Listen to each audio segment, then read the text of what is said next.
यहाँ इस युद्ध भूमि में मैं खड़ा हूं दुर्योधन। मेरे सामने पांडवों की सेना है और मैं देख रहा हूं कि यहाँ कितने महान योद्धा हैं। भीम, अर्जुन, युयुधान, विराट, द्रुपद, ये नाम ही मेरे हृदय में एक भय पैदा करते हैं।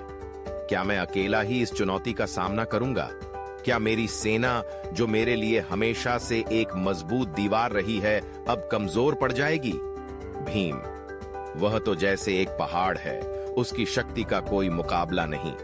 अर्जुन, धनुर्विद्या का अद्वितीय नायक, उसके तीरों में एक अजीब सी धार होती है जो दुश्मनों को चीरती हुई निकल जाती है। युयुधान, जो युद्ध में अपने साहस के लिए जाना जाता है, हमेशा एक कदम आगे रहता है। विराट, उसकी वीरता की कहानियां सुनकर ही सिहरन होती है। और द्रुपद, महारथी, जिसकी युद्ध कौशल की प्रशंसा हर जगह होती है। ये सभी पांडवों के पास हैं और मैं यहाँ अपने लोगों के साथ खड़ा हूँ, जो शायद इस चुनौती का सामना नहीं कर पाएंगे। क्या यह मेरी कमजोरी है? क्या मैं उन योद्धाओं की शक्ति को देखकर डर रहा हूँ? हाँ, यह सच है। मेरे मन में एक अनजाना भय है। मैं जानता हूं कि पांडवों की सेना में केवल ये महान योद्धा ही नहीं हैं, बल्कि उनके पीछे एक अद्भुत नेतृत्व भी है।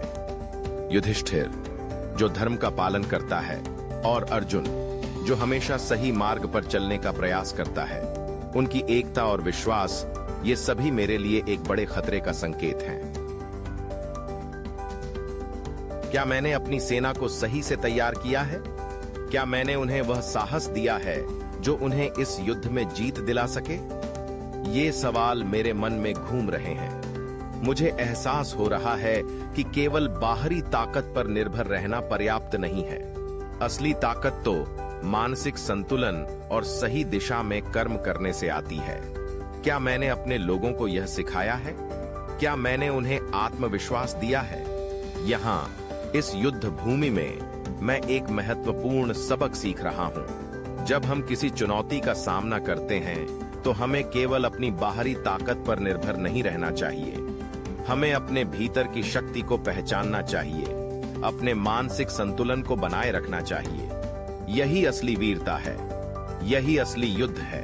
मैं जानता हूं कि अगर मुझे इस युद्ध में जीत हासिल करनी है, तो मुझे अपने डर को पराजित करना होगा। मुझे अपने लोगों को यह दिखाना होगा कि हम एकजुट हैं और हम किसी भी चुनौती का सामना कर सकते हैं। अगर मैं खुद को कमजोर समझूंगा, तो मेरी सेना भी कमजोर हो जाएगी। इसलिए मुझे अपने भीतर की शक्ति को पहचानना होगा। मुझे अपने लोगों को प्रेरित करना होगा। हमें एकजुट होकर इस युद्ध का सामना करना होगा। यही समय है जब हमें अपनी असली ताकत को पहचानना है। जय श्री कृष्ण।